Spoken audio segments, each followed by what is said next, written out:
American markets is getting exciting. They've reduced the interest rates, and where do we go from here? Stick with this video and let me explain to you when you can start buying.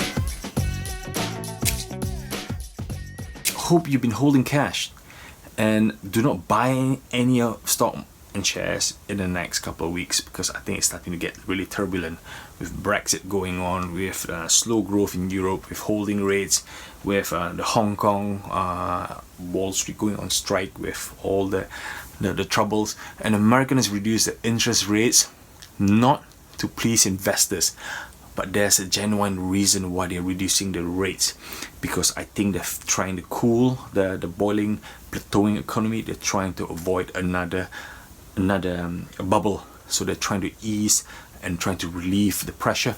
So I've presented a graph which you see on the post, and so if you look closely at the Nasdaq composite, which contains all the technology stocks, all the semiconductor stocks, and the resistance line, which is drawn in pink there, has been recently 2 peaks previously, and today is on a 3rd peak. And with the rally base rate of 0.25% rather than 0.5%, it is still not rallying beyond that resistance line. It shows that there's a genuine concern on the US market. Like I've said previously, the Chinese market, the Hong Kong market, Asian, European, UK markets all been dropping, but then Americans have been growing ever since.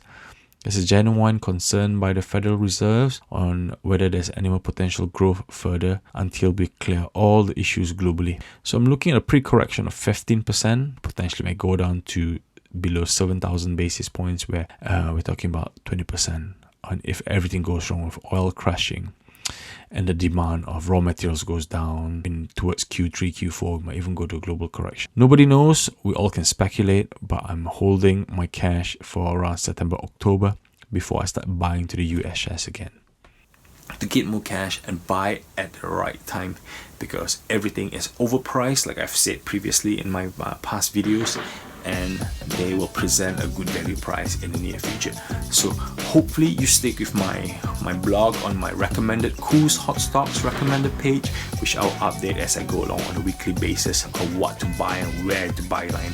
So check out the graph and look at the trigger, and make sure you put it on your Yahoo app on the trigger, and with triggers, go for it. Or just sign up and link up to my Facebook, YouTube and Instagram, and hopefully to share this free advice with everyone. Take care.